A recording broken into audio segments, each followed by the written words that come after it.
ये बता दे रहे बस, एक क्वेश्चन इस पे बेस्ड। ठीक है, लिख लो लिमिट एज अ सम।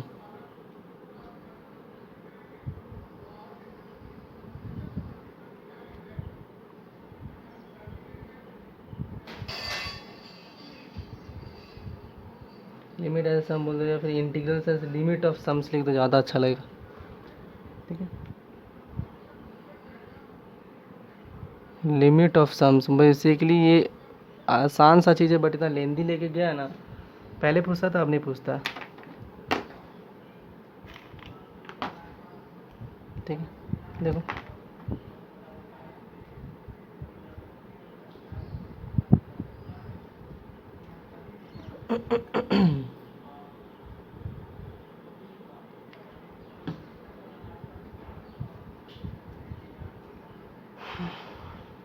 ठीक है, जैसे कि पहले तुम लोगों को कुछ कुछ फार्मूलाज याद रखना होगा। ठीक है, sum of first n natural number का सम क्या होता है ना, जैसे 1 2 3 4 dot dot dot plus N तक जाएंगे तो इसका सम याद रखना है। तो ये क्लास 11th का टॉपिक है थोड़ा सा।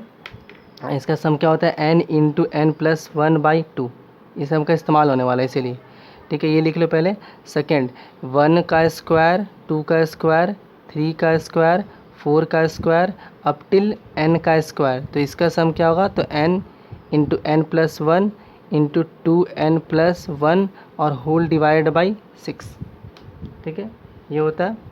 तीसरा नंबर पे अगर मान लो क्यूब लिखा हुआ है तो ए क्यूब प्लस 2 का क्यूब, 3 का क्यूब अप टिल n का क्यूब तक जाएंगे, तो इसका हम लोग क्या सम बोलेंगे, n into N plus 1 whole by 2, इस पूरे का स्क्वायर बोलने वाले हैं।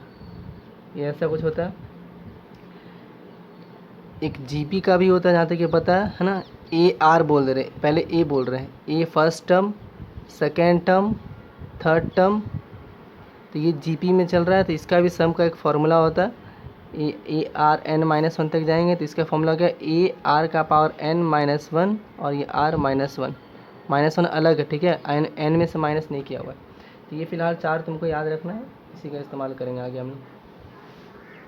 देख लो, समझने में कुछ दिक्कत नहीं वैसे, वो फॉर्मूला से बस याद करने बोल रहे।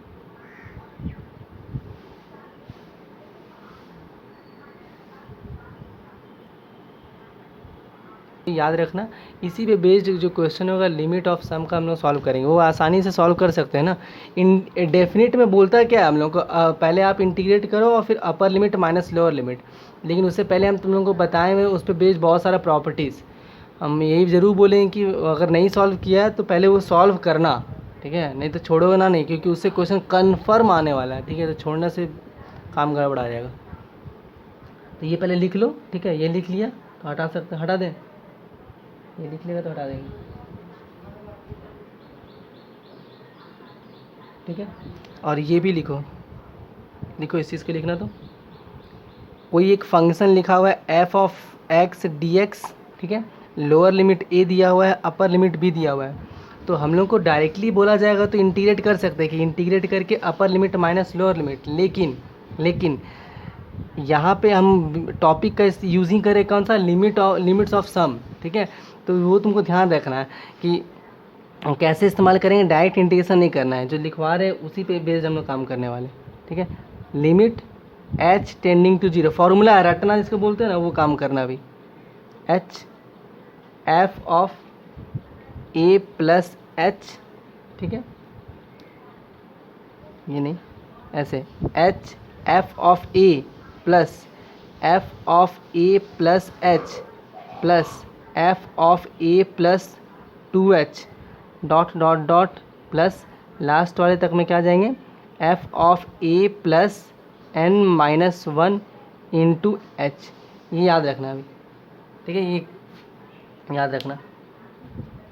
कुछ कुछ चीज़ें बोल रहे हो, प्लीज़ रिक्वेस्ट है कि याद कर लेना, याद रख लेना मतलब। ठीक है, एक एन एच का एक एन एच का वैल्यू बोलेंगे वो किसके बराबर होता है, बी माइनस ए के बराबर होता है, ये भी लिख लो सामने में, सबका इस्तेमाल करवा देंगे अभी। देख लो क्या बोलना चाह रहे हैं, ये मोस्ट इंपॉर्टेंट है। ठीक है, कैसे लिखेंगे, जो भी फंक्शन दिया रहेगा उसको इस तरीके से लिखने वाले हैं। हम डिटेल में नहीं बता रहे हैं, पहले ही बोल रहे हैं कि इसका मीनिंग है। ठीक है, ऐसे ही नहीं लिखा हुआ फॉर्मूला, इसका मीनिंग है, बट हम वो नहीं बता, बस तुमको बोल रहे खाली याद रख लो, क्योंकि ये टॉपिक हटा चुका है, अगर नहीं हटाता तो शायद हम डिटेल में बता देते। ठीक है, लिख लो इसको।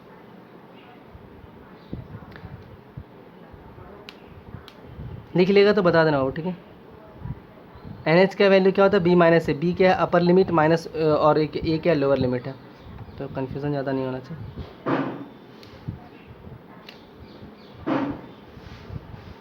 लिख लिया, हटा दें।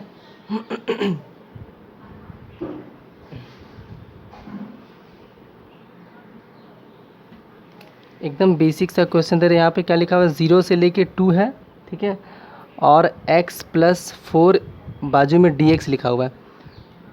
तो हम लोग को डायरेक्ट इंटीग्रेशन इसका आता है कैसे, x का इंटीग्रेशन x² 2 होगा, 4 का इंटीग्रेशन 4x होगा, और वहाँ पे upper limit minus lower limit put करके आंसर लिख देंगे। बट अगर क्वेश्चन में मेंशन रहता है ना कि आपको ये सॉल्व करना है लिमिट एज अ सम के फॉर्मूला से, तो फिर हम लोग डायरेक्ट काम नहीं करेंगे, ठीक है। हम लोग को क्या निकालना है, सबसे पहले निकालेंगे NH का वैल्यू निकाल के रख लेंगे। तो उससे पहले भी B का वैल्यू यहाँ पे क्या दिख रहा है, 2 लिखा हुआ है, A का वैल्यू 0 लिखा हुआ है, ठीक है। तो NH का वैल्यू किसके बराबर हो जाएगा, B minus A, which means 2 के बराबर हो जाएगा। ये 3 चीज़ निकाल के रख लिए। एक फार्मूला लिखवाया था अभी हम, वो हम बार बार लिखेंगे। लिमिट H टेंडिंग टू 0 होगा, ठीक है। यहाँ पे H लिखे थे, फंक्शन में f ऑफ a लिखा हुआ था, ठीक है, अच्छे से समझना, plus f of a plus h लिखा हुआ था। अगला f of a plus 2h लिखा हुआ था, ठीक है, plus dot dot dot f of curly bracket a plus n-1 into h लिखा हुआ था। ये लिखवाए थे अभी वहाँ पे, यही इंपॉर्टेंट है। अब देखो करना क्या है, तुम्हारे पास सारा डेटा दिया हुआ है, इसी को हम लोग f(x) बोल रहे हैं। जो फंक्शन लिखा हुआ है ना, वो फंक्शन क्या लिखा हुआ है तुम्हारे पास, x+4 लिखा हुआ है, ठीक है। तो यहाँ पे क्या बोला जा रहा है, limit h tending to 0, h लिख देंगे ब्रैकेट a का मतलब क्या हो रहा है, वैल्यू कितना लिखा हुआ है यहाँ पे 0। तो सबसे पहले तुम क्या करोगे, फंक्शन में 0 पुट करोगे यहाँ पे। तो जब तुम 0 पुट करोगे तो f ऑफ 0 लिखो यहाँ पे, सबसे पहले स्टेप वाइज करना है 0। अगला में क्या होगा, 0 प्लस h, नेक्स्ट वाले में f of 0 plus 2h plus dot dot dot plus f of curly bracket a के जगह पे मेरे को 0 रखना है, तो 0 प्लस n-1 इंटू h। ये कुछ ऐसा बनने वाला हो।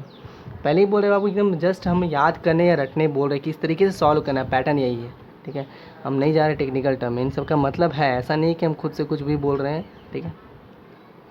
तो ये काम कर लेंगे, मतलब सबसे पहले ये फार्मूला अपने को एक बार लिख देना है। ये तो पता ही होने वाला है कि वहाँ पे लोअर लिमिट क्या है, अपर लिमिट क्या है। NH का वैल्यू निकाल के दिखा दे रहे, आगे काम आएगा, इसीलिए NH का वैल्यू किसके बराबर होता है, B माइनस है, यानी कि upper limit minus lower limit के बराबर। और यहाँ पे जो लिखा हुआ है उसी का हम लोग फंक्शन बोलने वाले हैं। तो a plus h, a plus 2h, जरूरी नहीं कि हर बार 0 हो, यहाँ पे 1 2 कोई भी एक नंबर हो सकता है, माइनस में भी हो सकता है, ठीक है, लोअर लिमिट है ना, कुछ भी हो सकता है वो। चलो नेक्स्ट वाले पे आते हैं, लिमिट h टेंडिंग टू 0, यहाँ पे h लिखा हुआ है। अब मेरा बात अच्छे से समझना, f ऑफ 0 का वैल्यू क्या होगा, जब तो यहाँ 0 पुट करोगे तो 0 0 तो 4 आएगा। तो f ऑफ 0 का वैल्यू क्या लिखेंगे बाबू, हम लोग 4 लिखने वाले होंगे। अगर 0 प्लस h बोलते हैं तो 0 प्लस h का मतलब क्या है, h ही तो है एक्चुअली में। तो यहाँ पे क्या लिखेंगे, h प्लस 4, यानी कि इसका वैल्यू कितना आ रहा है, h प्लस 4 आ रहा है, प्लस 0 प्लस 2h, मतलब क्या है एक्चुअली में 2h ही है, तो 2h प्लस 4, यहाँ क्या लिखेंगे, 2h प्लस 4 बोलने वाले होंगे, ठीक है, 2h प्लस 4 बोलेंगे, प्लस डॉट डॉट डॉट आगे तक बढ़े होंगे, 0 तो 0 ख़त्म हो जाएगा। इस x के जगह पे क्या लिखेंगे, ये पूरा आइटम उठा के रखते हैं, तो 0 तो रहा नहीं, n-1 इंटू h बचा, तो यहाँ पे x के जगह पे n-1 इंटू h प्लस 4 आएगा। ये लास्ट वाला चीज़ बचा। क्या यहाँ तक सभी लोगों को क्लियर है, क्या किए इसमें हम, बस खाली पुट करते चले गए बाबू, ठीक है। तो ये बाबू क्या किए ना, हम सिर्फ लिमिट को पुट किए, जैसे f ऑफ 0 था तो फंक्शन जो तुम्हारे पास था वहाँ पे 0 ले जाकर रख दिए, तो 4 बचा इसका वैल्यू। 0 प्लस h, 0 तो 0 ही हो जाएगा, तो f ऑफ h बोल सकते हैं हम लोग डायरेक्टली। तो h रखें यहाँ पे तो h प्लस 4, यानी कि इसका वैल्यू ये आया। 2h रखें यहाँ पे तो 2h प्लस 4, इसका वैल्यू ये आया। उसी तरीके से हम लोग आगे बढ़ते होंगे तो लास्ट वाला वैल्यू n-1 h x की जगह पर रखे होंगे, तो ये आएगा, तो यहाँ लिख दिए। अब मेरा बात अच्छे से समझना है यहाँ पे। अब ज़रा काउंट करके देखो यहाँ पे कितना सारा वैल्यूज़ लिखा हुआ था, ज़रा ध्यान से देखेंगे तो n वैल्यूज़ लिखा हुआ था, या n टर्म बोल दो, ज़्यादा अच्छा लगेगा सुनने में। n टर्म लिखा हुआ था, कैसे 1 से 0 h है ना, 0 से स्टार्ट किए n-1 तक गए, यानी कि टोटल कितना टर्म लिखा हुआ है, n टर्म्स लिखा हुआ है, यहाँ पे टोटल n टर्म्स लिखा हुआ है। तो अब हम अरेंज कर रहे हैं, अच्छे से समझना, लिमिट h टेंडिंग टू 0, यहाँ पे h लिखा हुआ है, 4 4 4 4 4, आगे बढ़ते बढ़ते 4, यहाँ तक 4 दिख रहा है, मतलब यहाँ पे 4 कितने टाइम्स लिखा होगा, n टाइम्स। 2 रुपया सिक्का को 10 बार करते हैं तो क्या 2 × 10 करते हैं, उसी तरीके से 4 रुपये का सिक्का है मान लो, वो n टाइम्स लिखा गया, तो यहाँ पे हम बोल सकते हैं कि ये सर 4n होगा ऐड करने पे, क्योंकि सब एडिशन में है। तो ये बात ख़त्म। अब आते हैं h पे, तो यहाँ पे h है, यहाँ पे 2h है, अगला में 3h रहा होगा, तो एक ब्रैकेट लगा के यहाँ पे h plus 2h plus 3h plus 4h dot plus dot dot dot, कहाँ तक गए देखो, तो यहाँ तक गए, यानी कि n-1 इंटू h तक गए, ऐसा कुछ गया। ठीक है, ये हम अरेंज कर रहे हैं, बस इकट्ठा कर रहे, कलेक्ट कर ले एक एक जगह पे। लिमिट h टेंडिंग टू 0, यहाँ पे h लिखा हुआ है, यहाँ पे 4n लिखा हुआ है, इन सब में से h कॉमन आ सकता है, तो h को कॉमन कर देंगे तो बचेगा क्या अंदर में, 1 plus 2 plus 3 plus dot dot dot up till n-1 तक बचेगा। ठीक है, और अभी हम एक फॉर्मूला लिखवाए थे कि अगर आपके पास 1 से लेके लगातार ऐड रहता है, नंबर्स का एडिशन रहता है n तक, तो क्या करते हैं, n टर्म्स था तो n इंटू n प्लस 1/2 किए थे। अगर यहाँ पे नंबर ऑफ टर्म्स n-1 होता तो हर n की जगह पे क्या करते, n-1 करते। और उतना भी पंगा लग रहा है तो AP तो बेसिक से सभी लोग आता ही होगा कि इतना, इस वाले में कितना सा टर्म है, साफ साफ दिख रहा है काउंट करने पे 1 से लेके n-1 तक, यानी कि नंबर ऑफ टर्म्स यहाँ पे n-1 है। ठीक है, नंबर ऑफ टर्म्स यहाँ पे n-1 लिखा हुआ है।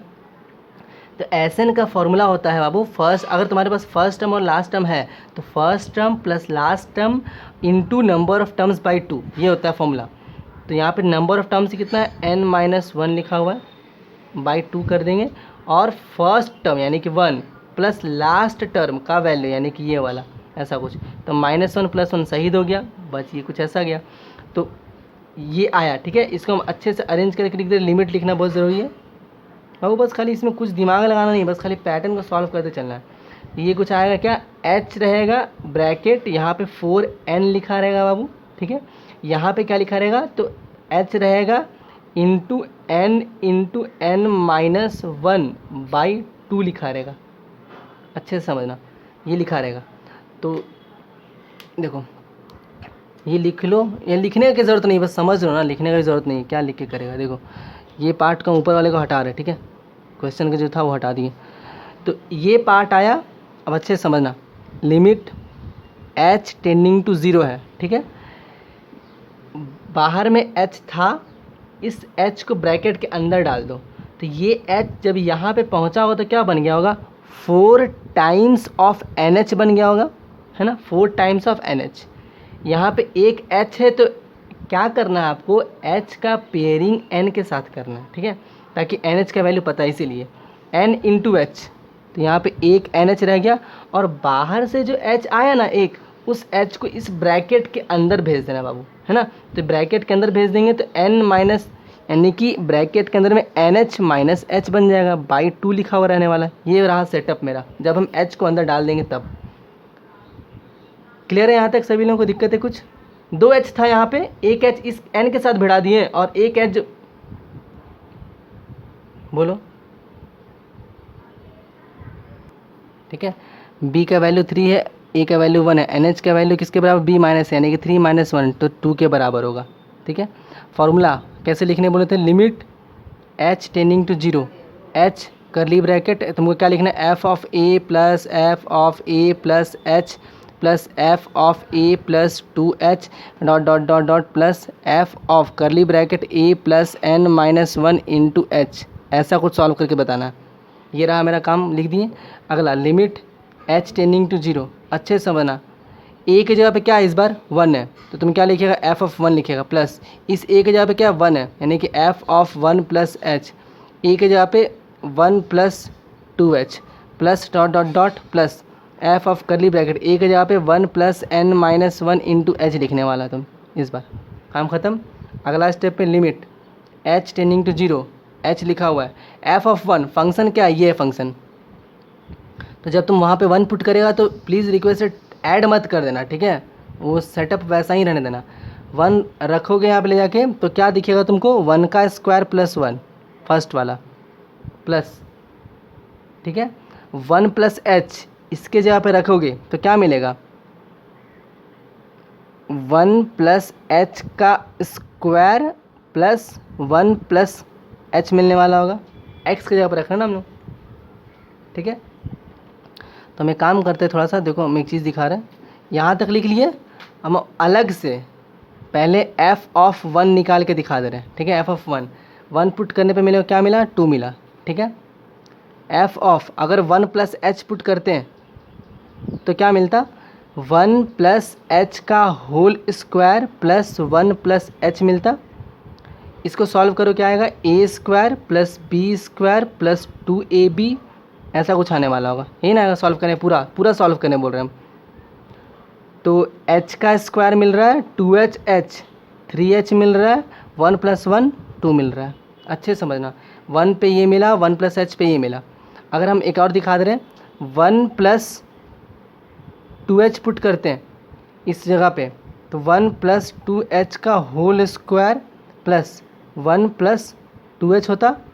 सॉल्व करके देखो क्या आएगा, ए स्क्वायर बी स्क्वायर यानी कि 2 का लिख दे रहे हैं यहाँ पे हम, 4h का square plus 4h plus 1 plus 2h होता है। इसको फर्दर सॉल्व करते हैं तो 4h का स्क्वायर प्लस 4h और 2h 6h होता, 1 प्लस 1 2 होता। तो हम ये दिखा रहे, यही तरीका है बाबू, इसी तरीके से सॉल्व करना होता है, ठीक है। तो ये 1 के लिए ये 2 आ रहा है, 1 प्लस एच के लिए ये आ रहा है, 1 प्लस 2h के लिए लास्ट वाला ये पुट करेंगे, यानी कि f of 1 plus n minus 1 into H. अच्छा बाबू ये लो, पता है तुम लोगों का सिलेबस से हट गया, बहुत लेंदी जाता है, बहुत लेंदी, एक छोटा सा भी मिस्टेक हो जाएगा ना तो फिर आंसर आएगा ही नहीं और सॉल्व ही नहीं होगा।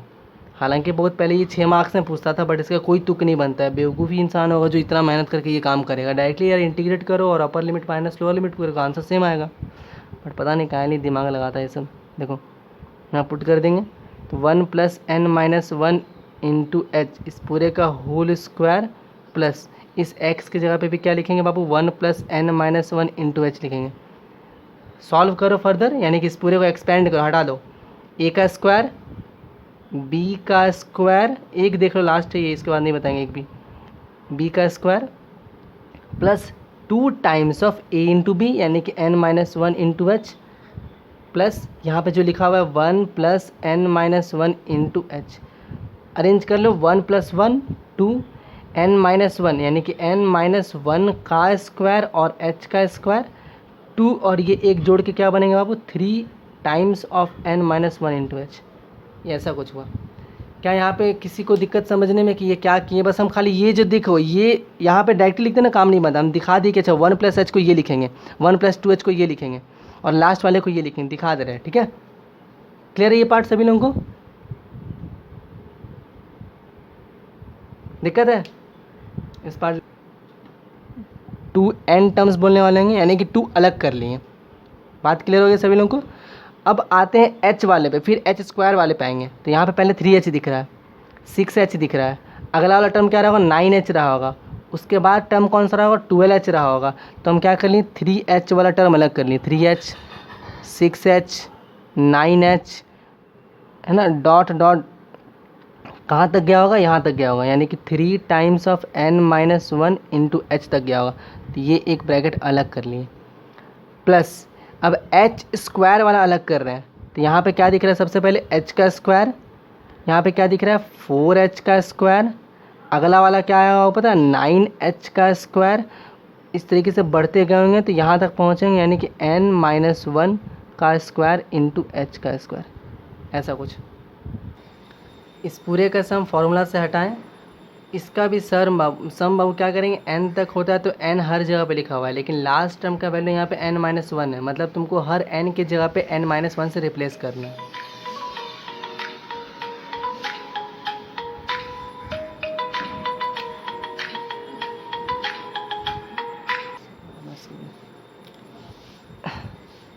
ये सम है, ठीक है। इस पूरे को हम बता रहे हैं डायरेक्टली, तो फॉर्मूला क्या होता, बाहर में क्या लिखा हुआ था, n+1 और यहाँ पे 2n+1/6 होता।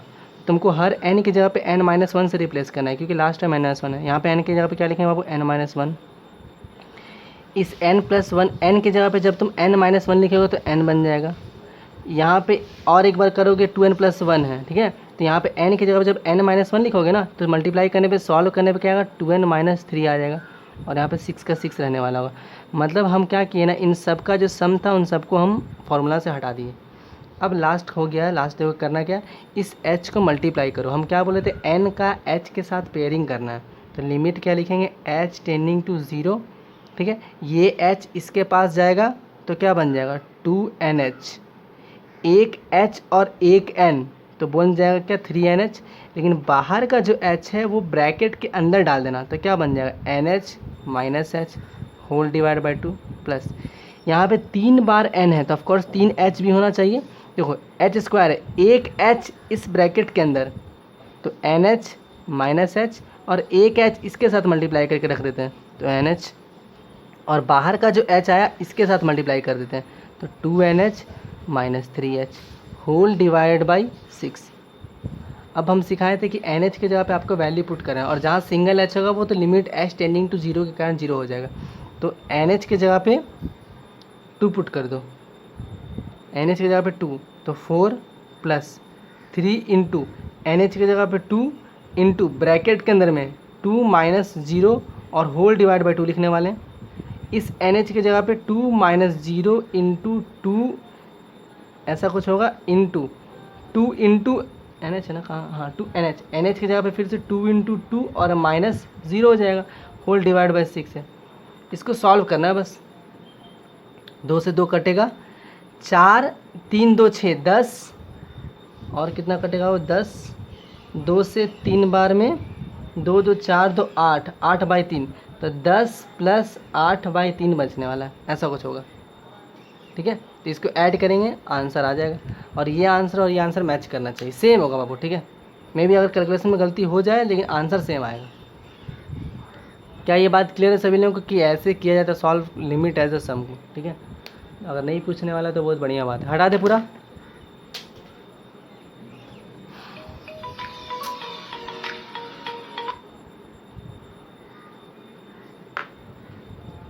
क्लास कर रहे हैं, बात करते हैं।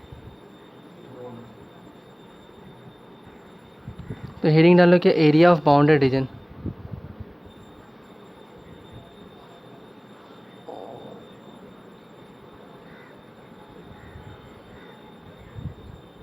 ठीक है, area of bounded reason totally related है तुम्हारा डेफिनिट इंटीग्रल पे, ठीक है।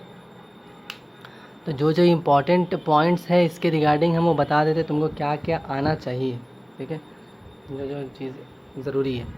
सबसे पहले तो एक स्पेशल इंटीग्रल था जो कि हम लोग बहुत जगह पे इस्तेमाल करने वाले हैं, बता देते हैं, बस 1 मिनट दो हमको, रिगार्डिंग वो लिखवा देते हैं, ठीक है। सबसे पहले देखो तो पैराबोला के बारे में नॉलेज होना चाहिए सभी लोगों को, ठीक है। कैसा पैराबोला होता है, कितने टाइप का होता है, हम जस्ट नहीं बोल, आवाज़ नहीं आ रहा, हाँ तो आ रहा आवाज़ अभी,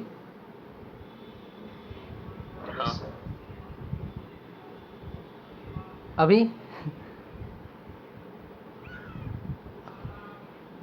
हाँ ठीक है, अरे नहीं कॉल आ गया थी सही। देखो देखो तुम पहले लिख लो, ये सब चीज़ के बारे में ज़रूरी नॉलेज होना चाहिए। स्टार्ट होगा, ठीक है, हम जब बताना क्वेश्चन करेंगे, लेकिन पहले ये सब ज़रूरी है। देखो जैसे कि सबको पता है 4 टाइप का पैराबोला होता है, क्या बोलते हैं, राइट, लेफ्ट, अपवर्ड और डाउनवर्ड। सबको इक्वेशन पता होना चाहिए, थोड़ा मोड़ा ये भी पता होना चाहिए कि अगर शिफ्ट वगैरह करते हैं तो क्या इक्वेशन में चेंजेस आ सकता है, ठीक है, थोड़ा मोड़ा ये पता होना चाहिए। तो सबसे पहले बेसिक सा हम लिखवा देते हैं पैराबोला के बारे में, ठीक है। ये कहीं पहले बताएगा नहीं बाबू, तुमको 11th का ही नॉलेज लेके चलना पड़ेगा, लेकिन हम बता दे रहे ताकि याद है नहीं है, जो जो इंपॉर्टेंट इक्वेशंस है बुक में भी नहीं दिया हुआ स्टार्टिंग में कि ये सब का इस्तेमाल है, लेकिन हम बता दे रहे कैसे इस्तेमाल होने वाला है, ठीक है। देखो पैराबोला, तो सभी लोग लिखो फटाफट कि y² = अगर 4ax है तो इसका जो फिगर होता है वो कैसा होता है, ये कैसा पैराबोला है, तो राइट हैंड पैराबोला है, ठीक है, एकदम याद रखना, राइट हैंड पैराबोला है, ठीक है। इसका ए का मतलब ये फोकस होता है, a,0 पे इसका फोकस है। और ये जो हमने ये जो पैराबोला लिखवाए हैं ये एकदम आइडियल पैराबोला है, मतलब कि कोई भी शिफ्टेड वगैरह कुछ नहीं हुआ है। इसका वर्टेक्स कहाँ पे है बाबू, देख रहे हो टच कर रहे हैं ओरिजिन पे, इसको ओरिजिन बोलेंगे ना, तो ये वर्टेक्स क्या 0,0 पे। छोटा थोड़ा मोड़ा नॉलेज लेके चलना है, अगर नहीं लेके चलेंगे तो क्वेश्चन एकदम नहीं बनेगा फिर, ठीक है। तो पैराबोला का सारा फिगर्स के बारे में जान के रखना है। पहला फिगर ये हुआ, बना लो सभी लोग। सेकंड फिगर, अगर बोल रहे हैं यहीं पे कि Y square is equal to -4ax लिखा हुआ रहने वाला है, तो फिर फिगर कैसा होगा बाबू, लेफ्ट हैंड पैराबोला कहलाएगा ये, ठीक है। सेम पैराबोला का बस पलट देना, इसका मुंह इधर खोल देना इस साइड, ऐसा कुछ, ठीक है। तो ऑफ कोर्स इसका जो फोकस का देखो राइट हैंड साइड था तो a,0 इस साइड आ गया तो कोऑर्डिनेट क्या हो जाएगा फोकस का -a,0 बोलेंगे, ये लिख लो सभी लोग। और इसका वर्टेक्स कहाँ पे 0,0 पे ही है, क्लियर है। थर्ड नंबर पैराबोला कैसा होगा, अपवर्ड पैराबोला। तो अपवर्ड का इक्वेशन रट लो, पहले ही बोले तुम लोग खुद दिख जाए कि हम ये जो करवा रहे कितना बेनिफिट होने वाला है इसका, ठीक है। अगर नहीं बताएंगे तो कितना नहीं बनने वाला, कहाँ पे, जैसे बहुत लोगों को नहीं आता था ना पैराबोला का इक्वेशन, अभी हम बताएंगे सर्कल का भी इक्वेशन, एलिप्स का भी बताएंगे, फिर तुम्हारा सर्कल का शिफ्टमेंट थोड़ा सा बताएंगे, ठीक है। तो वो सब ज़रूरी होगा। स्ट्रेट लाइन का इक्वेशन थोड़ा मोड़ा आना चाहिए, ठीक है, थोड़ा मोड़ा पैरा स्लोप वगैरह से रिलेटेड। तो x² is equal to 4ay, इसका मतलब क्या होगा, कौन सा पैराबोला है बाबू, ये याद रख लो एकदम, ठीक है। ये अपवर्ड पैराबोला है, अपवर्ड पैराबोला, ठीक है, अपवर्ड पैराबोला। इसका वर्टेक्स कहाँ पे 0,0 पे है और इसका फोकस का कोऑर्डिनेट कितना है 4। आवाज़ धीरे आ रहा है,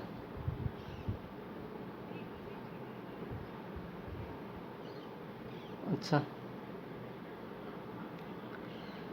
तो बाबू देखो, ठीक है, इसका कोऑर्डिनेट क्या होगा, तो 0,b होगा, सॉरी a होगा, ठीक है, 0,a। ये अपवर्ड पैराबोला, बना लो इसको भी। Fourth number, x² is equal to -4ay, ठीक है, ये क्या होगा, डाउनवर्ड पैराबोला, ठीक है, 0,0। इसका कोऑर्डिनेट क्या होगा फोकस का 0, है। चैप्टर इम्पॉर्टेंट है, अच्छे से पढ़ेगा, आराम से बनेगा, कोई दिक्कत वाली बात नहीं है, बहुत आसान चैप्टर है, ठीक है। जो तुम पीछे पढ़ा है बस उसी का इस्तेमाल करना है। इंटीग्रेशन भाई बेसिक वाला सब कोई सीख चुका है, ठीक है। अगर हम ये बता दे रहे तो ये भी काम हो ही जाएगा, बस तुमको खेला करना है, क्या इक्वेशन सॉल्व करना, ठीक है। वो हम सिखा देंगे, वो बताएंगे कैसे, वो एग्जाम ईजी हो जाएगा आराम से। यहाँ पे 4 या 6 मार्क्स का चांसेस रहेगा, एकदम उससे नीचे तो नहीं आएगा वो, क्योंकि ये वो चैप्टर बनेगा ही नहीं उससे नीचे। तो 4 या 6 कन्फर्म समझो। तो चैप्टर्स का मार्क्स समझो कि कन्फर्म करते चलो हर बारी, जब जब चैप्टर पढ़ रहा है कि ये पढ़ें तो भाई इतना मार्क्स कन्फर्म हुआ वहाँ से, ठीक है। तो ये सभी लोग लिख लिए पैराबोला के बारे में,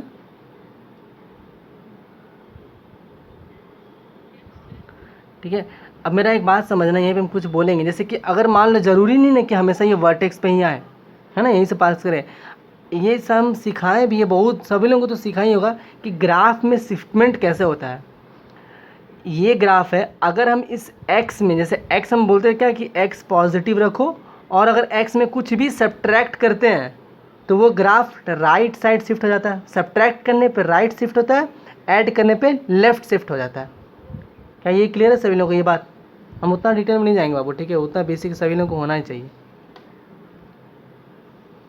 कि अगर हम x में कुछ भी ऐड या सब्ट्रैक्ट करते हैं तो डिपेंड करता है x पॉजिटिव है या नेगेटिव है। अगर x पॉजिटिव है और सब्ट्रैक्ट कर रहे हैं हम लोग तो ग्राफ क्या होगा, राइट साइड शिफ्ट कर जाएगा, और अगर ऐड करेंगे तो लेफ्ट साइड शिफ्ट कर जाएगा। मतलब जो भी जितना भी यूनिट तुम ऐड कर रहे हो उतना यूनिट से पूरा ग्राफ आगे बढ़ा देंगे, ठीक है, ऐसा कुछ होगा।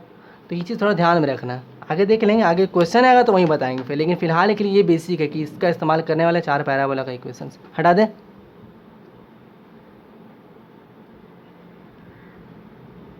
ठीक है, लिख लिया, चलो चलो अभी इसके बाद सर्कल का लिख लो। देखो सर्कल पहले ही बोल रहे बाबू, ये बुक्स वगैरह में नहीं ही दिया हुआ है, बस तुम लोगों को याद दिलाने के लिए है या नहीं उसके लिए। सर्कल का सबसे स्टैंडर्ड इक्वेशन हम लोग के पास ये आता था, या एक्स माइनस ए बोल देते हैं, ए का whole square plus y minus b का whole square is equal to r का स्क्वायर। इसका तात्पर्य क्या है कि आर स्टैंड कर रहा है क्या उस सर्कल, बहुत ज़रूरी है याद रखना, आर स्टैंड कर रहा है क्या रेडियस के लिए, ठीक है। उस सर्कल का रेडियस कितना है, ए और बी क्या स्टैंड करने वाला है, कोऑर्डिनेट है किसका, सेंटर का, ठीक है। कोऑर्डिनेट लिख लेना ऐसा कुछ, ठीक है, ए और बी, ए कॉमा बी। अब इसी वाले केस में क्या होता है ना, अगर फर्स्ट केस अगर हम बोलते हैं कि ए का वैल्यू ज़ीरो है बाबू और बी का वैल्यू भी ज़ीरो है, तो सर्कल का इक्वेशन क्या हो जाएगा बाबू, x square plus Y square is equal to r का स्क्वायर। यानी कि इस टाइप का इक्वेशन का फिगर क्या होगा, तो सभी लोग अच्छे समझो कि सेंटर का वैल्यू हम क्या बोल दिए, जीरो जीरो, मतलब उस जो भी सर्कल बनाने वाला जिसका रेडियस आर है वो क्या होगा, उसका उसका जो सेंटर है वो जीरो कॉमा जीरो ओरिजिन पे लाई कर जाएगा। यानी कि एक सर्कल ऐसा दिखने वाला, ये वाला, ठीक है, ऐसा कुछ दिखेगा। इसका रेडियस यहाँ से यहाँ तक लेंथ कितना, आर है, यही ना रेडियस होगा सेंटर से लेके यहाँ तक। तो हम ऐसा बोल सकते हैं कि इसका कोऑर्डिनेट आर कॉमा ज़ीरो है। इन सब का इस्तेमाल होगा, तुम देख लो बस, खाली अच्छे से समझते चलो। आर कॉमा ज़ीरो, ये सर्कल आ गया जिसका जीरो, जिसका सेंटर कितना, जीरो कॉमा जीरो पे है। तो इस सर्कल का इक्वेशन लिखा हुआ ये बात क्लियर है।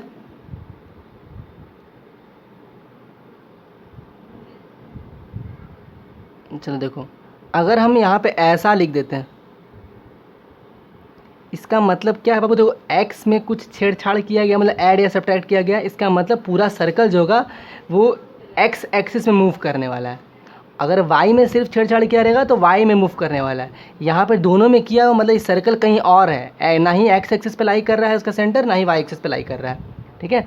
तो हम फिलहाल के लिए ये केस दिखा रहे थे तुमको। अगर वाई में कुछ भी नहीं किया गया, इसका तात्पर्य क्या है ना कि हम ए सब्ट्रैक्ट कर रहे हैं, तो ये सर्कल जो है ए यूनिट आगे बढ़ा देंगे, या फिर ऐसा काम करते हैं ना, यहाँ पे भी ए ही लिख देते तो ज़्यादा अच्छा रहेगा, ए स्क्वायर। तो इसका रेडियस भी ए था और सेंटर भी ए यूनिट से आगे बढ़ गया यहाँ ऐसा। यानी कि ऐसा एक सर्कल आएगा जो एक्स एक्सिस को जस्ट टच कर रहा है, सॉरी वाई एक्सिस जो जस्ट टच कर रहा है, ए कॉमा ज़ीरो। क्या ये समझने में दिक्कत है, ए रेडियस था, देखो यहाँ से यहाँ तक ए रेडियस भी है और ए यूनिट आगे भी बढ़ गया, तो सेंटर यहाँ जीरो कॉमा जीरो पे होता, अब वो a unit A comma zero पे आगे बढ़ गया। तो इसको बोलते हैं मूवमेंट, ये ज़रूरी है, ठीक है। अगर यही वाई में करते तुम ऊपर उठा देते तो वहाँ पे तुमको रेडियस भी ए लिखना, बी लिखना पड़ेगा। क्लियर है, समझ में आ रहा है, दिक्कत है कुछ इसमें, इक्वेशन सारा क्लियर है ना, कि ये सब याद रखना होगा, देखो इन सब का इस्तेमाल होने वाला। हाइपर बोला तो नहीं आएगा, हाँ बट पैराबोला आएगा, ये क्या बोलते हैं, एलिप्स आएगा, ठीक है, हटा दें, ठीक है, लिख लो। ये ज़रूरी है एकदम अच्छे से कि सर्कल का इक्वेशन इस फॉर्म में होता है और वहाँ पे आर स्क्वायर होना बहुत ज़रूरी है। मतलब कि कोई भी नंबर हो, अगर यहाँ पे 2 लिखा हुआ है तो तुमको √2 का स्क्वायर करना है ताकि √2 तुम्हारा रेडियस बन के आ जाए, ठीक है। चलो ये पार्ट को भी हटा दे रहे हैं। अब अच्छे से समझना, एलिप्स, एलिप्स का इक्वेशन जस्ट लिखवाएंगे, इसमें इतना ज़्यादा पंगा नहीं रहता, ठीक है। एलिप्स का इक्वेशन क्या होगा, तो X square by A square plus Y square by B square is equal to 1। अगर कोई भी इक्वेशन में कुछ नहीं बोला है तो जस्ट तुमको यही इक्वेशन को मानना है स्टैंडर्ड फॉर्म। और ये एलिप्स का फिगर कैसा है, तो कुछ ऐसा है, देख लो ऐसा है, हॉरिजॉन्टल वाइज ज़्यादा झुका हुआ है, मतलब चिपटा है, ठीक है। यहाँ पे इसका कोऑर्डिनेट क्या बोल देंगे, ए कॉमा ज़ीरो, बस ये याद रखना है, वो आगे इस्तेमाल हो जाएगा, इसीलिए ऐसा कुछ, बस यही याद रखना है, उसके अलावा कुछ नहीं। लिख लो इसको भी।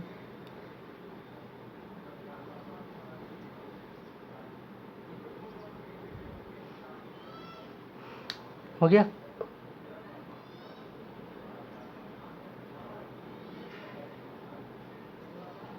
चलो देखो, और जो मोस्ट इम्पॉर्टेंट इंटीग्रेशन का जो इस्तेमाल करने वाले वो क्या होने वाला है, ये और तुमको भी याद, तुम लोगों को याद रखना सभी लोगों को, ए स्क्वायर माइनस एक्स स्क्वायर, इसका इंटीग्रेशन स्पेशल का स्पेशल था, बताएंगे कि x/2 रूट अंडर ए स्क्वायर माइनस एक्स स्क्वायर होता है plus A square by 2 into sine inverse x/a होता है। ये इंटीग्रेशन हम लोग बहुत जगह पे यूज़ करने वाले इस पूरे चैप्टर में, यही integration most of the time. इसीलिए बोले कि ये भी याद होना ज़रूरी है, ये भी लिख लो।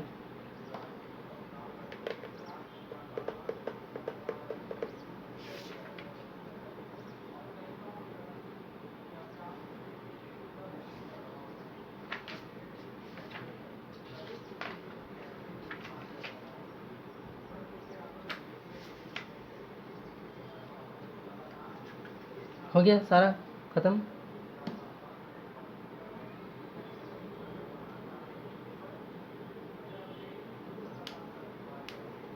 तो देखो हटाते हैं,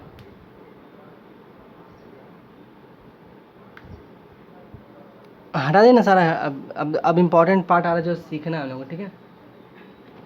देखो अब ये एरिया बाउंड्री रीजन है क्या, ठीक है। यहाँ पे एप्लीकेशन यूज़ होता है सारे चीज़ का, जैसे स्ट्रेट लाइन का, एलिप्स का, पैराबोला का, तुम्हारा सर्कल का, ठीक है। उन सब का इसकी इक्वेशन से खिलवाड़ करके हम लोग को एरिया निकालना है। नाम ही चैप्टर दिख रहा है क्या, एरिया ऑफ बाउंडेड रीजन। तो जो भी एरिया बाउंड होगा यानी कि पैक होगा, ठीक है, उसका एरिया निकालना है अपने को, ठीक है। अब पैक इन द सेंस क्या कि जैसे लिमिट दे देता है, डेफिनेट में हम लोग पढ़ रहे हैं, एक लोअर लिमिट है, एक अपर लिमिट है। एग्जाम्पल के तौर पे अब तुमको दो तरीके से सॉल्व करना होगा, ठीक है, दो तरीके से कर सकते हैं। अब चालाकी इस्तेमाल करना है, बोलो ना कि तुम लोग को नज़रिया बदलना पड़ेगा कि हाँ कौन सा एरिया हॉरिजॉन्टल लेंगे या वर्टिकल लेंगे, वो तुम पे डिपेंड करेगा कैसे एरिया फाइंड कर सकते हैं। तो सबसे पहले एरिया बता रहे किस चीज़ के regarding, area using vertical strip, याद रखना इंपॉर्टेंट है, समझना अच्छे से। क्या लिख रहे, एरिया यूजिंग वर्टिकल स्ट्रिप्स। अब ये है क्या भाई, तो देखते हैं। समझाने के लिए जस्ट अपने मन से रैंडम वाइज कोई भी एक फंक्शन ले लिए, ग्राफ मान लीजिए है, ठीक है। और हमको बोल दिया गया ना कि आप यहाँ पे एक लाइन ए दे रहे हैं, जो इसका वैल्यू क्या लिखा हुआ है, limit x is equal to a है, और यहाँ बोल दे रहे क्या, वो x is equal to b है। तो इसको बोल दे रहे क्या, f ऑफ x बोल दे रहे हैं, समझना, ठीक है। इस पूरे फंक्शन को f ऑफ x बोल दिया गया। हमसे बोल रहा है आप एरिया निकालो जो लिमिट a से b के बीच में बाउंड हो रहा है। तो बाउंडेड एरिया कौन सा दिख रहा हो तुम लोग को, ये वाला एरिया पूरा, इसका एरिया फाइंड करना है हम लोग को, ये एरिया फाइंड करने बोला जा रहा है, ठीक है। तो इसका एक तरीका है समझना, ठीक है। बाउंड इंटीग्रेशन बेसिकली क्या होता है ना, किसी एक छोटा सा एलिमेंट को पकड़ते हैं और लिमिट के थ्रू जब इंटीग्रेट करते हैं, जैसे कि 1 से लेकर 6 तक इंटीग्रेट करें, बेसिकली एक्सपैंड कर रहे हैं उसको, ठीक है। इंटीग्रेशन का मतलब ये इंटीग्रेट कर रहे हैं हम। तो छोटा सा एक एलिमेंट लेंगे या छोटा सा एरिया पकड़ेंगे और लिमिट लोअर से लेके अपर तक उसको अगर हम लोग सॉल्व करके इंटीग्रेट करके पुट कर देंगे तो मेरे को पूरा एरिया मिल जाएगा। तो इसलिए बात कर रहा है एरिया बाउंडेड रीजन। तो समझाते हैं, हम सिंपल लैंग्वेज बता रहे हो, देखो मतलब एरिया कौन सा फाइंड कर रहा है अपने को, देखो ऐसा कुछ नामकरण कर देते हैं। नामकरण करना बहुत ज़रूरी है। देखो जैसे बोल रही है ए है, बी सी डी, तो area A B C D के बारे में बात कर रहा है, ठीक है। तो ऐसे लिखना है क्या, रिक्वायर्ड एरिया दिखा रहे हैं, लिख लो पहले, required area A B C D है। इसको लिखना कैसे है अच्छे से समझना। अब ये एफ ऑफ एक्स फंक्शन है, हम वर्टिकल स्ट्रिप का मतलब क्या होगा ना, देखो जैसे ये एरिया हम खुद से यहाँ पे एक छोटा सा स्ट्रिप ले रहे हैं रेक्टेंगुलर फॉर्म में। तो ये बात ध्यान रखना, एक चीज़ बोल रहे हैं कि एरिया बाउंडेड रीजन जो एरिया निकालते हैं ना, वो पूरा प्रॉपर नहीं, एग्जैक्ट नहीं होता है, ठीक है, एग्जैक्ट नहीं होता, बट ऑलमोस्ट उतना ही होता है, ठीक है। तो ये वाला मान लेते हैं हाइट, हमको नहीं पता है, खुद से मान लीजिए y है, ठीक है, क्या बोल दिए, हाइट y है। और ये जो स्ट्रिप का जो विड्थ है, चौड़ाई, वो छोटा सा कहाँ पे है, एक्स एक्सिस में, तो बहुत छोटा लिए, बहुत छोटा मतलब बहुत छोटा, माइनर सा एकदम। तो इसीलिए हम माइनर से डिनोट कैसे करते हैं, dx से डिनोट करते हैं। क्लियर है, सभी लोगों को समझ में आ रहा है क्या बोल रहे हैं। ये इसका इस्तेमाल ऐसा नहीं कि तुमको हर जगह भी काम करना है, बस समझाने के लिए बता रहे कि एक फंक्शन उठाएं, ग्राफ दिखा दिए, लोअर लिमिट ए है, अपर लिमिट बी है, तुमको इसका एरिया निकालना है। तो तरीका क्या होगा, तुमको कब वर्टिकल स्ट्रिप लेना है, कब हॉरिजॉन्टल लेना है, वो तुम पे डिपेंड करेगा, तुम एरिया कैसे फाइंड कर सकते हो, ठीक है। तो यहाँ पे लिमिट जो दिया हुआ है मेरे को, वो x में दिया हुआ है, तो मेरे लिए आसान होगा क्या, वर्टिकल स्ट्रिप लेना, ठीक है। जब लिमिट तुमको कन्वर्ट करना आ जाएगा कि अच्छा y में दिया रहेगा या फिर y में कन्वर्ट करना है, तो हॉरिजॉन्टल स्ट्रिप लेंगे, वो आगे सिखाएंगे। अभी फिलहाल वर्टिकल स्ट्रिप पे बात कर लेते हैं, ठीक है। तो रिक्वायर्ड एरिया क्या बोल रहे बाबू, ए बी सी डी कर दिए। हम तुमको बोलें कि हम एक छोटा सा एलिमेंट लेंगे, एरिया लेंगे, उसको एक्सपैंड कर देंगे लिमिट के अलॉन्ग, तो मेरे को पूरा एरिया मिल जाएगा। इसी को बोलते हैं क्या, डेफिनेट इंटीग्रेशन का ही इस्तेमाल कर रहे हैं, बस खाली एक नाम दे दिया एरिया बाउंडेड रीजन। जस्ट हम लोग एप्लीकेशन यूज़ कर लेंगे जो जो पढ़े हैं पीछे, ellipse, parabola, circle, straight line, वो सब का, ठीक है हालांकि ये डेफिनेट इंटीग्रेशन ही।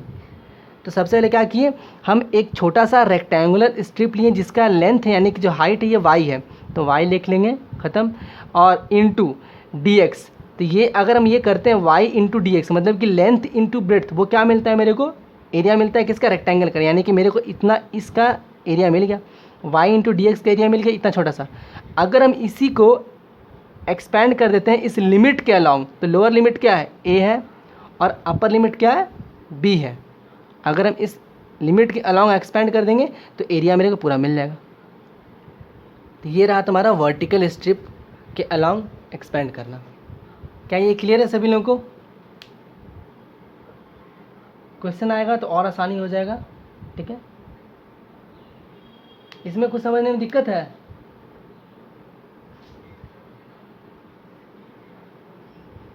ठीक है। और एक बात, हाँ, जैसे कि अब देखो इम्पॉर्टेंट क्या है इसमें, कि जो भी ग्राफ ड्रॉ किए हैं वो एक्स एक्सिस के ऊपर है, यानी कि ग्राफ पॉजिटिव दिख रहा है मेरे को, ठीक है। और हमको ये भी पता है एरिया जो भी होता है वो हमेशा पॉजिटिव होता है, नेगेटिव तो होता नहीं है। सम हाउ कोई ग्राफ में, किसी ग्राफ में जो ये जो लाइन है ना ग्राफ ड्रॉ किए है वो एक्स एक्स के नीचे आ जाएगा, ठीक है। तो ऑफकोर्स वो नीचे आने का मतलब एक्स एक्स के नीचे आना मतलब एरिया हमको नेगेटिव लेने लग जाएंगे। कभी भी एरिया नेगेटिव होता है, ये पार्ट तो पता है कि नहीं होता है, यानी कि जिस भी रीज़न के लिए वो ग्राफ नीचे आया हुआ है वहाँ पे हम लोग मॉड लगा के सॉल्व करेंगे। यहाँ पे मॉड लगाने का ज़रूरत नहीं है क्योंकि एरिया जो है एक्स एक्सिस के ऊपर ड्रॉ किया जा रहा है, ठीक है। कोई आगे क्वेश्चन में दिख जाएगा जहाँ पे एरिया नेगेटिव आएगा तो हम लोग वहाँ पे मॉड लगा देंगे उस पर्टिकुलर रीज़न के लिए, ताकि ये जो भी सॉल्व करे वो पॉजिटिव आए, ठीक है। तो चीज़ ध्यान रखना। तो अभी हम सिर्फ वर्टिकल स्ट्रिप के अलॉन्ग सिखा रहे हैं, आगे हॉरिजॉन्टल भी बताएंगे, देख लेते हैं। क्या ये क्लियर है? ये पार्ट हटा दें,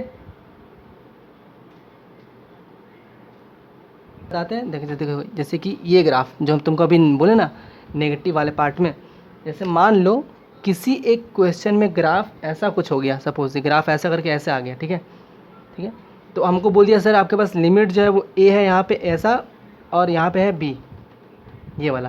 तो आपको बताना है कि ए से लेके बीच में एरिया कितना बाउंड हो रहा है। तो बाउंड का मतलब क्या होता है, पैक होना। पैक कहाँ पे हो रहा है भाई, तो ये वाला रीजन पैक हो रहा है, दिख रहा है कि हाँ पूरा पैक्ड हो गया एकदम क्लोज, और ये वाला पैक हो गया।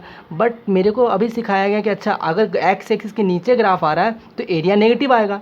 तो अगर हम मॉड नहीं लगाएंगे और जस्ट सॉल्व करेंगे ना, तो मान लो यहाँ पे एरिया 20 आया और यहाँ पे एरिया 50 आएगा सपोज, तो 20 सिंपली ऐड कर देंगे, 20 माइनस 50 ले आंसर -30 आ जाएगा। तो पॉसिबल नहीं ना नेगेटिव आना या फिर कम हो के आना। एरिया तो एरिया मतलब क्या, टोटल एरिया को ऐड करना, तो बढ़ेगा ही एरिया, कभी घटेगा तो नहीं। तो इस नेगेटिव रीज़न के लिए पर्टिकुलरली हम लोग मॉड लगाएंगे। फर्स्ट ऑफ ऑल ये ए है, यहाँ से बी तक बोला गया, तो ऑफकोर्स ये एक्स एक्सिस से क्रॉस कर रहा है ये ग्राफ, जो भी फंक्शन दिया रहेगा तुम्हारे पास। तो हम लोग पता कर सकते हैं कि वो कौन से पॉइंट से क्रॉस कर रहा है। तो क्या करेंगे, वहाँ पे y = 0 कर देंगे, x का वैल्यू निकल के आ जाएगा। मान लो हम लोग 0 किए तो ये पॉइंट निकल के आ गया C पॉइंट, ठीक है। तो अगेन देख रहे हैं ना कि अच्छा बॉस A से लेके C, अगर हम यहाँ पे एक वर्टिकल स्ट्रिप ले लेते हैं, ठीक है, वर्टिकल स्ट्रिप, रुक जाओ, वर्टिकल स्ट्रिप ले लेते हैं जिसका हाइट कितना है y है और जिसका विड्थ कितना है dx है। तो एरिया नामकरण करना जरूरी है, बोलो ना, A लिख दो, B लिख दो, ये C ले लिए, स्मॉल c है, ठीक है, स्मॉल c। तो A B कैपिटल C और यहाँ पे फिर ये D है, हाँ D बोल देते हैं, और ये E बोल देते हैं, ठीक है। तो यहाँ पे 2 एरिया आएगा, तो तुमको कैसे लिखना अच्छे से समझना। रिक्वायर्ड एरिया वो क्या होगा, तो तुम ऐसे लिखोगे, कैसे, एरिया कौन सा पहला, ABC, तो ABC प्लस एरिया कौन सा फिर से बाबू, तो CDE, तो ये बोल देंगे CDE, ऐसा कुछ अच्छे से समझना। एरिया ABC कैसे फाइंड हो रहा है, तो एक वर्टिकल स्ट्रिप लिए y, छोटा सा विड्थ कितना था dx, तो हमको रेक्टेंगुलर का एरिया मिला, उसको एक्सपेंड कर रहे हैं लिमिट के अलॉन्ग। तो लोअर लिमिट क्या है, पहले a आ रहा है, लोअर लिमिट उसको बोलेंगे a, और अपर लिमिट यानी कि आगे बढ़ने पे अपर लिमिट क्या मिला, हमें c मिल रहा है। तो a से लेके c तक अगर हम इसको एक्सपेंड करेंगे तो मेरे को ये वाला शेडेड रीजन का एरिया मिल जाएगा। शेडेड रीजन इतना ही मिलेगा हमको, टेंशन मत लेना, इतना ही मिलेगा, ठीक है। वर्टिकल स्ट्रिप का मतलब पता क्या होता है, इसके नीचे एरिया गिरना, ऐसा कुछ करके ऐसा गिरना, इसके अंदर ही आ रहा है। और इसके नीचे पार नहीं हो जाएगा। बहुत क्वेश्चन भी किया हमसे कि सर ये आप जो बोलते हो निकालते हो तो ये एरिया ऐसे नीचे क्या नहीं आएगा, नहीं नीचे नहीं आ रहा है क्योंकि हम लोग एक्स पे आकर रुक जा रहे हैं यहाँ पे ये लाइन के कारण, ठीक है। तो इतना ही आकर रुक जा रहा है, यानी कि शेडेड रीजन का आंसर आ रहा है तुम्हारा, ठीक है। तो ये एरिया निकल के आ गया इस वाले के लिए, प्लस ये वाला एरिया। तो यहाँ पे भी हम लोग वर्टिकल स्ट्रिप ही लेंगे, कुछ अलग थोड़ी लेंगे। इसका भी लेंथ मान लेते हैं वाई बोल देते हैं, इसका विड्थ डी एक्स बोल देते हैं। तो यहाँ पे भी ये इस छोटू सा एलिमेंट का एरिया कितना होगा, Y D X integration lower limit और अपर लिमिट। तो लोअर लिमिट सी है small C, upper limit B है। देखो ए से लेके सी से लेके बी तो टोटल एरिया हो जाएगा। बट अगर तुम यहाँ पे मॉड नहीं लगाएगा तो तुम्हारा आंसर गलत हो जाएगा। क्यों? क्योंकि ये रीज़न जो है वो एक्स एक्सिस के नीचे आ गया तुमको, हालांकि यहाँ पे एक मॉड देना बहुत ज़रूरी है। अगर तुम नहीं देगा तो आंसर तुम्हारा गलत आएगा। तो मॉड अब तुम सॉल्व करना, नेगेटिव आएगा भी तो मॉड उसको पॉजिटिव कन्वर्ट करके इसके साथ ऐड ही करेगा। अगर मॉड नहीं लगाता तो यहाँ पर आंसर नेगेटिव आता और फिर तुम इसके साथ करते हो सब्ट्रैक्ट हो जाता, जबकि एरिया सब्ट्रैक्ट होगा नहीं। एरिया तो ज़्यादा आना चाहिए क्योंकि दो जगह एरिया बाउंड हो रहा है ना। इसीलिए जब नेगेटिव रीज़न आएगा तो वहाँ पे तुमको मॉड लगाना है, और जहाँ पे नहीं आएगा तो वहाँ नहीं लगाओगे चलेगा, लगा भी दोगे तब भी चलेगा, कोई दिक्कत वाला बात नहीं होगा। तो एकदम माइंड में फिट कर लो कि ऐसा कुछ होने वाला है कि जहाँ पे नेगेटिव यानी कि एक्स एक्स के नीचे तो वहाँ पे हम लोग मॉड लगा देंगे, फिर सॉल्व करेंगे तो आंसर मेरा एकदम परफेक्ट आएगा। क्या ये क्लियर सभी लोगों को? यही दो पार्ट है अभी वर्टिकल स्ट्रिप के अलावा, ठीक है।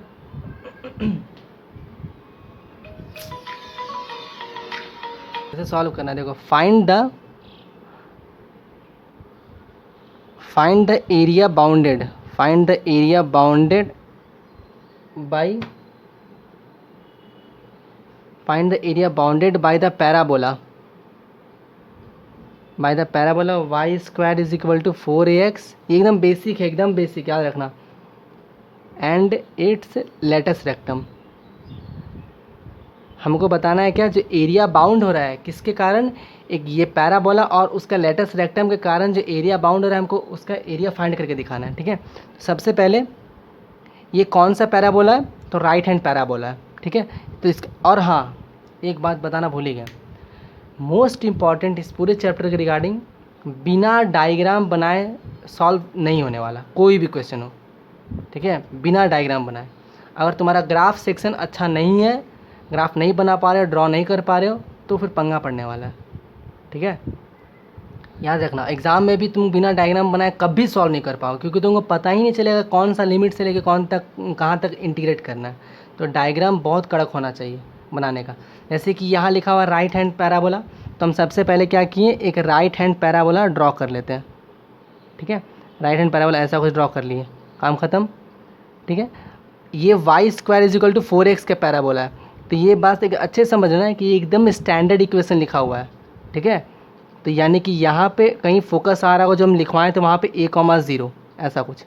तो यहाँ पे अभी कोई एरिया बाउंड नहीं हो रहा है, तुम्हारा हर क्वेश्चन में दो कोई चीज़ दिया रहेगा ताकि एरिया बाउंड हो सके, ठीक है। हर हमेशा कुछ ना कुछ दो चीज़ दिया रहेगा।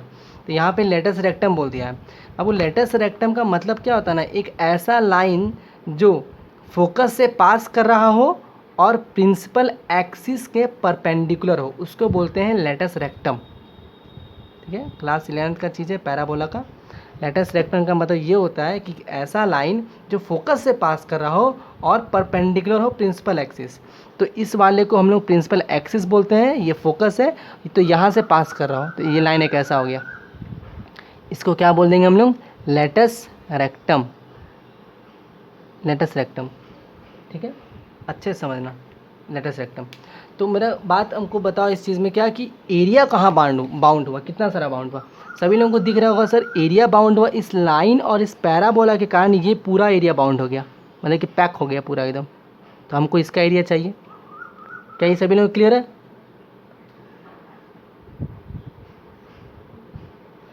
क्या ये सभी लोग क्लियर? दिक्कत है इसमें? ठीक है, देखो तो अगर बोला जाए तो ये ओ नामकरण कर लेना, बहुत इंपॉर्टेंट इस तरीके से करते चलना, क्या नामकरण, ठीक है। ओ यहाँ पे ए बोल दे रहे हैं, सपोज इसको पी बोल दे रहे हैं, इसको क्यू बोल दे रहे हैं, और ये घुमा फिर के ही हो गया। तो कायदे से रिक्वायर्ड एरिया मेरे लिए क्या होगा, ओ ए पी क्यू ओ, वापस से है ना। तो ओ ए पी क्यू ओ, अब कुछ कुछ स्मार्ट वर्क करने वाले हैं, जैसे कि हम अभी सिखाएं कि एक्स एक्सिस के नीचे जो भी एरिया आएगा वो नेगेटिव कंसिडर किया जाएगा और उसको हम लोग मॉड लगा के सॉल्व करेंगे। तो यहाँ पे दिख रहा है ना कि ये जो फिगर है वो सिमेट्रिक फिगर है ना, मतलब इस लाइन के अबाउट जो ऊपर में है वही चीज़ नीचे में है। तो मेरे लिए आसानी क्या हो जाएगा, हम लोग ऐसा बोल सकते हैं कि हम ये कर लें क्या कि 2 टाइम्स ऑफ, अगर आप ओ ए पी ओ निकाल दोगे, ओ ए पी ओ निकाल दोगे और उसको 2 से मल्टीप्लाई कर दोगे तो सेम आंसर होगा, क्योंकि जो ऊपर का एरिया वही नीचे का एरिया, एकदम सिमेट्रिक है। ठीक है, तो ये काम कर लेंगे। अब क्या सिखाए हैं, देखो एक वर्टिकल स्ट्रिप लेना और एक हॉरिजॉन्टल स्ट्रिप लेना, तो हॉरिजॉन्टल और बाद में वर्टिकल स्ट्रिप। तो ये तुमको ड्रॉ करने की ज़रूरत नहीं है, बनाने की ज़रूरत नहीं है। ठीक है, ये सब चीज़ ज़्यादा बनाने की ज़रूरत नहीं है, बस खाली ये से सेट कर देना रीज़न कि हाँ ये एरिया निकालना है। तो बाबू ये लेंथ क्या होगा, वर्टिकल स्ट्रिप लिए तो तुमको क्या लिखना है, y इंटू डी एक्स। ठीक है, देखो हम क्या दिक्कत है समझने में कि y को हम क्या किए ना, y डी एक्स लिखे, y जो तुम्हारा मेन फंक्शन होता है वो लिखा हुआ रहता है। ठीक है, यहाँ पे जो क्वेश्चन में रहता है तो वो लिख दिए, हम रिप्लेस कर दिए, y को हमेशा रिप्लेस करना है, ऐसा लिख देंगे। दिक्कत कहाँ पे आता है बच्चा लोगों कि लिमिट पुट करने में, सर हम लिमिट कौन सा पुट करें। तो ध्यान से देखो बाबू, लिमिट यहाँ से यहाँ तक का हो, यानी कि ये पार्ट से ये पार्ट तक, है ना, ये पार्ट से ये पार्ट तक, क्योंकि तुम ये एरिया निकाल रहे हो, ये वाला एरिया। तो लोअर लिमिट यहाँ पे ये स्टार्ट कहाँ से हो रहा है, ओरिजिन से, यानी कि 0 से स्टार्ट हो रहा है और कहाँ पे जाके ख़त्म हो रहा है। तो ये पॉइंट कौन सा था बताया था ना, a,0, तो ए पे जाकर रुक जाएंगे, एक्स एक्सिस में लिमिट देते हैं। क्या दिक्कत है यहाँ पे समझने में कि लिमिट कैसे लिए,